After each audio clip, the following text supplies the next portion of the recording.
কাঁঠাল অনেকেই খেতে ভালোবাসেন, আবার কাঁঠাল অনেকে খেতে পছন্দ করেন না। কিন্তু কাঁঠাল বীচে আমরা অনেকেই জানেন যে মুড়ি ভাজার সাথে, আগেকার দিনে যে মুড়ি ভাজা হতো বাড়িতে, মুড়ি ভাজার সাথে সে বালির ওপর দিয়ে কুচি দিয়ে নেড়ে নেড়ে বিচে ভাজা খুব সুন্দর লাগতো। খোসা ছাড়িয়ে ছাড়িয়ে আগে খেতাম। কিন্তু কাঁঠাল বিচে দিয়েও যে একটা সুন্দর তরকারি বানানো যায়, সেটা আমরা মা ঠাকুমার কাছ থেকেই শিখেছি। আজকে আমি সেটাই আপনাদের কাছে দেখাবো। এই যে দেখুন, কাঁঠাল বীচে ঝিঙে আর আলু নিয়েছি। ঝিঙের খোসাগুলো বাদ দিয়ে ঝিঙেগুলোকে আমি সরু সরু করে কেটে নেব। কাঁঠাল বীচের সাথে একটু ঝিঙে দিলে বেশ ভালো লাগে। ঝিঙে তো একটু নরম সবজি, আর ঝিঙে যাতেই দেবেন তাতেই বেশ ভালো লাগে। এই ঝিঙেগুলোকে আমি সরু সরু করে কেটে নেব। এই দেখছেন, খুব মিহি মিহি করে কেটে নিচ্ছি, যাতে বেশ তরকারিটা মাখো মাখো হয়ে যায় আর খেতেও ভালো লাগবে। নরম টাটকা ঝিঙে তো।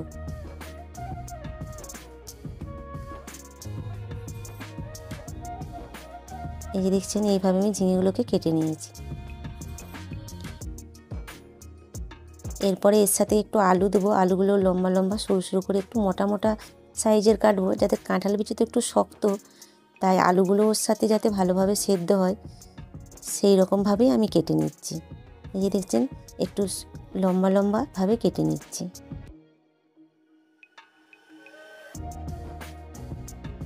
যে কোনো তরকারিতে আলু না দিলে ভালোই লাগেনি, তাই আমি একটু আলু দিলাম, ঝিঙা দিলাম। আর কাঁঠাল বিচেগুলোকে খোসাগুলো ছাড়িয়ে রেখেছি।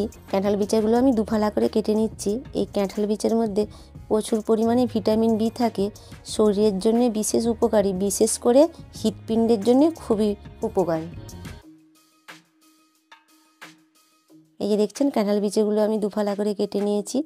এগুলোকে সে আমি আলুর সাথে ভেজে নেবো তেল দিয়ে, তাই একটু দুফালা করলাম। চার ফালা করলে গলে যাবে। এই যে দেখছেন, ঝিঙে আলু কাঁঠাল বিচে আমার কাটা হয়ে গিয়েছে। এবার আমি পোস্তটা বেটে নিচ্ছি, তারপর উনুনটা ধরাবো। কাঠের উনুন তো, একটু বেটে নিলে বেশ সুবিধা হয়, নাহলে তাড়াতাড়ি রান্নাটা পুড়ে যায়। পোস্ত আর কাঁচা লঙ্কা এর সাথে বেটে নেব।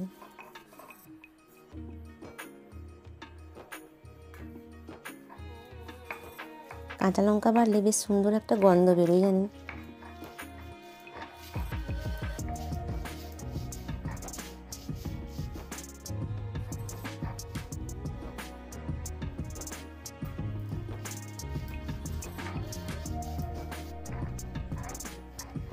পোস্ত আমার বাটা হয়ে গিয়েছে।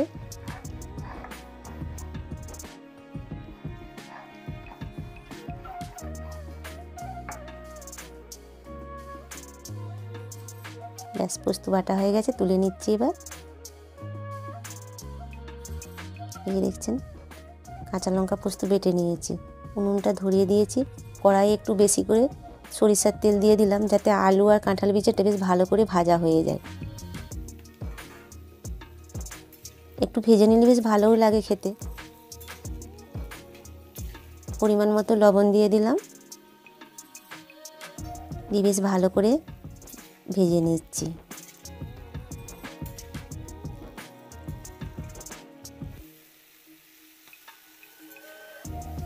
দেখছেন, অনেকটাই বেশ ভাজা ভাজা হয়ে এসেছে। একটু লাল লালভাবে হয়ে যাবে, তারপর আমি ঝিঙেগুলোর উপর তুলে দেবো।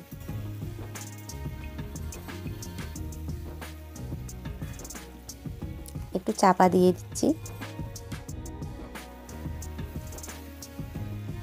ভারী সুন্দর একটা গন্ধ বেরোচ্ছে। উনুনটাও ভারী সুন্দর জ্বলেছে, বেশ তাড়াতাড়ি রান্নাটা হয়ে যাবে। কাঠের উনুন তো খুব তাড়াতাড়ি রান্না হয়ে যায়, কিন্তু খুব ঘন ঘন নাড়তে হয়, নাহলে বসে যায়।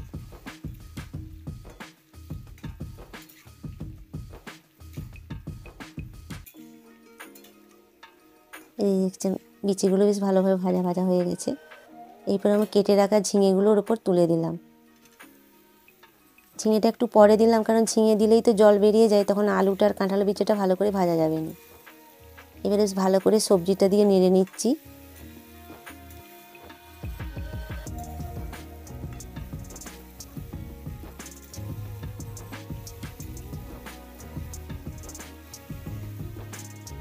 এই দেখুন, জল বেরিয়ে গেছে ঝিঙে দিতে।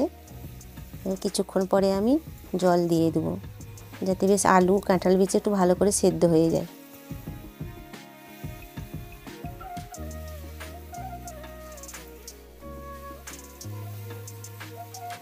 ঝিঙেগুলো কত কমে গেল দেখুন, একদম নরম টাটকা ঝিঙে তো। পরিমাণ মতো জল দিয়ে দিলাম, জলটা একটু বেশিই দিলাম, কাঠের উনুন। একটু ভালো করে নেড়ে নিয়ে একটু চাপা দিয়ে দেবো পরে। আর একটু জল দিয়ে দিচ্ছি, আলুগুলো একটু মোটা মোটা আছে তো।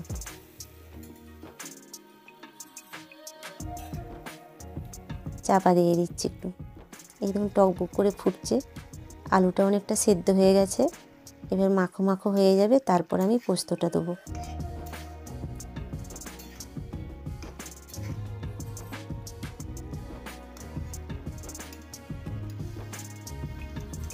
আলুটাও বেশ সেদ্ধ হয়ে গেছে, আর একটু বাকি রয়েছে।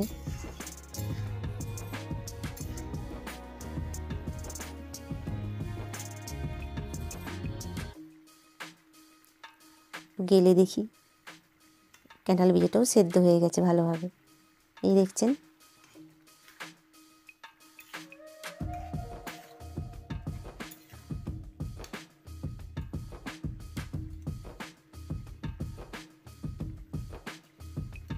এটা খেতেও দুর্দান্ত লাগে, পোস্ত দিয়ে করলেও ভালো লাগে, বা অনেকে চচ্চড়ি বানিয়েও খায় বিভিন্ন রকম লোটে শাক দিয়ে বা অন্য কিছু শাক দিয়ে, কুমড়ো শাক দিয়ে।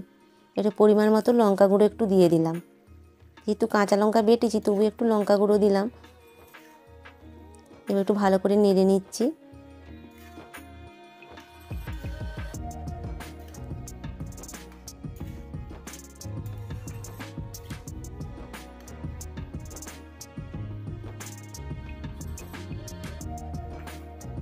এবার আমি পোস্ত বাটাটা ওর ওপর দিয়ে দিচ্ছি, কাঁচা লঙ্কা পোস্ত বেটে রেখেছিলাম, দিয়ে এবার একটু ভালো করে নেড়ে নেবো। কিছুক্ষণ পর এবার নামিয়ে দেবো। একটু ভালো করে নেড়ে নিচ্ছি পোস্ত দিয়ে। কি দুর্দান্ত গন্ধ উঠেছে দেখুন, কাঁচা লঙ্কা দিয়ে পোস্ত বেটেছি তো।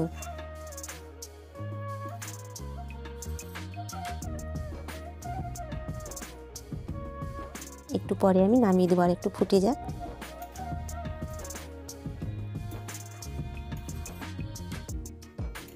এই পোস্তটা খুব শুকনো শুকনো ভাব হবে নি, কেন ঝিঙে দিয়েছি, কাঁঠাল বিচে আছে তো, এটা একটু মাখো মাখো ভাব হবে।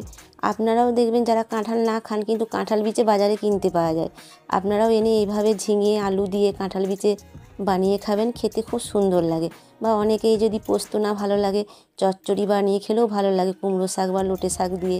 এই সময় তো লোটে শাক পাওয়া যায়, লোটে শাক দিয়েও দুর্দান্ত হয় কাঁঠাল বিচের চচ্চড়ি। আমি একদিন আপনাদের সাথে রান্না করে দেখাবো লোটে শাক দিয়ে কাঁঠাল বিচের চচ্চড়ি। এই যে দেখছেন বেশ সুন্দর মাখো মাখো হয়ে গেছে। এবার আমি উনুন থেকে তরকারিটা নামিয়ে দিলাম। ব্যাস, আমার কাঁঠাল বিচের পোস্ত বানানো হয়ে গিয়েছে। আপনারাও এইভাবে বাড়িতে বানিয়ে খাবেন। আমার ভিডিও যদি আপনাদের ভালো লাগে তাহলে কমেন্টে জানাবেন। দেখা হচ্ছে শীঘ্রই পরের ভিডিওতে। আপনারা সবাই ভালো থাকবেন, সুস্থ থাকবেন। ধন্যবাদ।